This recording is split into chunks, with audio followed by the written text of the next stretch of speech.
unemployment is rampant and the country is at risk of defaulting on its debt. Robin Forestier-Walker reports.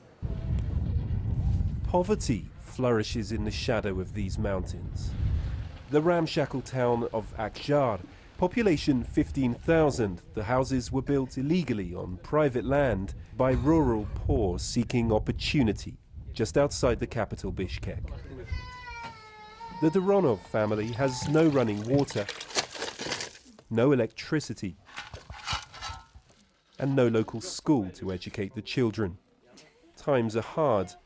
Food price inflation is the highest in the region, up as much as 40% from this time a year ago.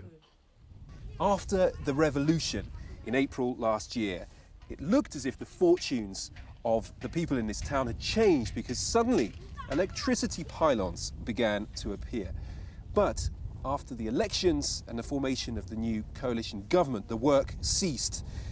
And the people here remain cut off, not just from the grid, but from the wider society. One explanation is that there is no public money to finish projects like this.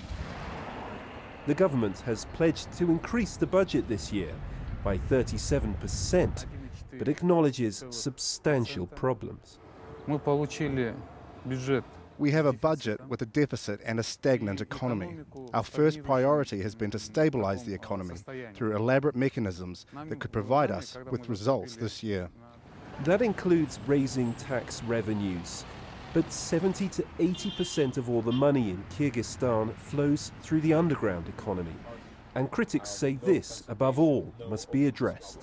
They're not trying to, work with the current situation that we have with the gray economy and see how we can attract those businesses, those entrepreneurs, to come into the official sector and start paying taxes. The quick fix for Kyrgyzstan will inevitably be aid and loans from international donors, but that means continuing dependency and debt. While towns like AlJazeera remain a symbol of sickness at the root of the Kyrgyz economy. Robin Forestier-Walker, AlJazeera, AlJazeera, Kyrgyzstan.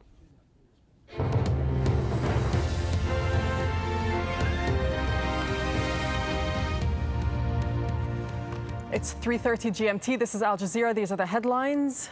Qaeda, it is Qaeda, not my people. It is Qaeda. Qaeda, yes.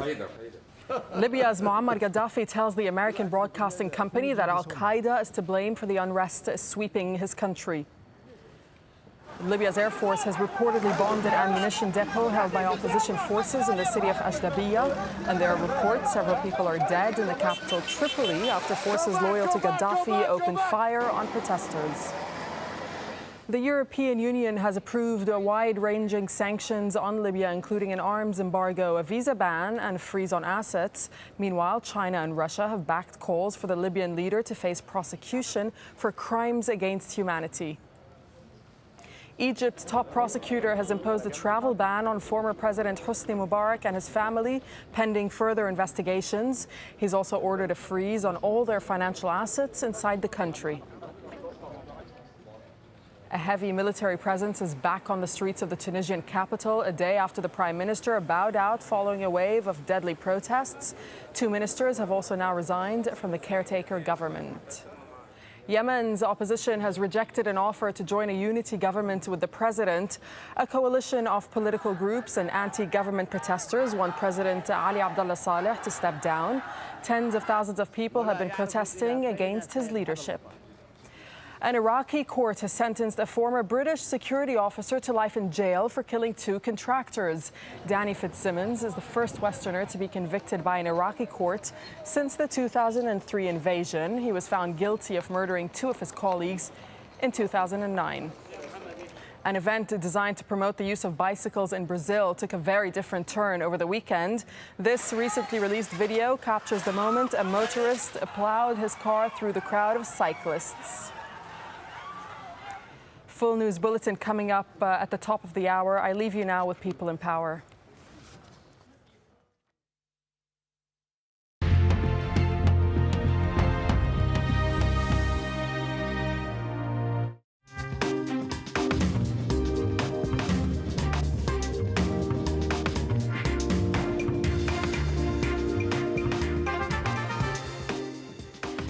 everyone, this is People in Power and I'm Summer El-Shahat. On today's programme, Yemen's Pied Piper of Jihad.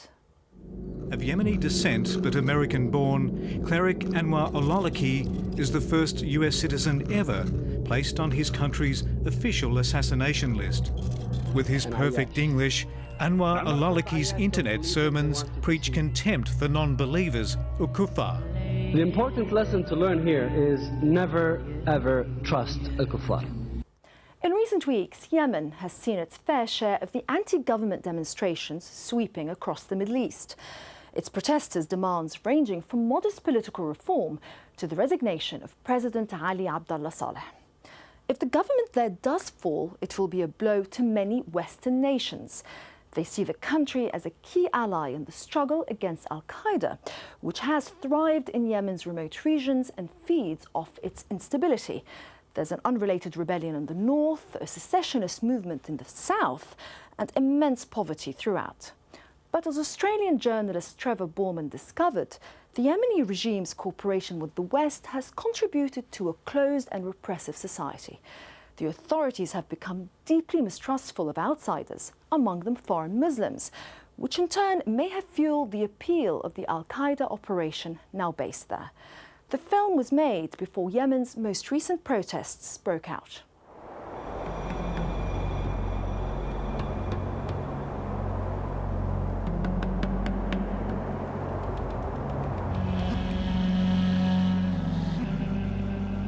For centuries, this breathtaking land has drawn adventurers from afar. But now some who travel here do so in stealth. They have a calling they'd like to keep from the outside world. This poorest of Arab nations has become al-Qaeda's new frontier and a launching pad for jihadi-inspired terrorism. In an atmosphere of distrust, foreigners and Yemenis alike are being watched. And those suspected of collaborating with the enemy can very quickly wind up in a chaotic courtroom.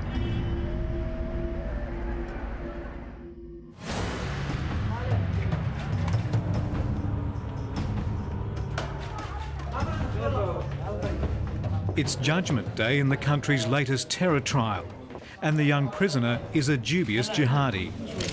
19-year-old Hisham Assem has already confessed to killing his employer, a Frenchman. He appears amused by all the attention. Hisham Assem's counsel says he's a most unlikely terrorist and that the court has not heard the full story. The defence lawyers say that Mr Assem's boss sexually harassed him, so he picked up a Kalashnikov and shot him 6 times. But the prosecution says this is no ordinary criminal case. This is a terrorist case because this man was inspired by al-Qaeda. There is one man in Yemen who is the inspiration for al-Qaeda. Do not let death approach you. It's America's own wayward Imam Anwar al-Awlaki. He's urged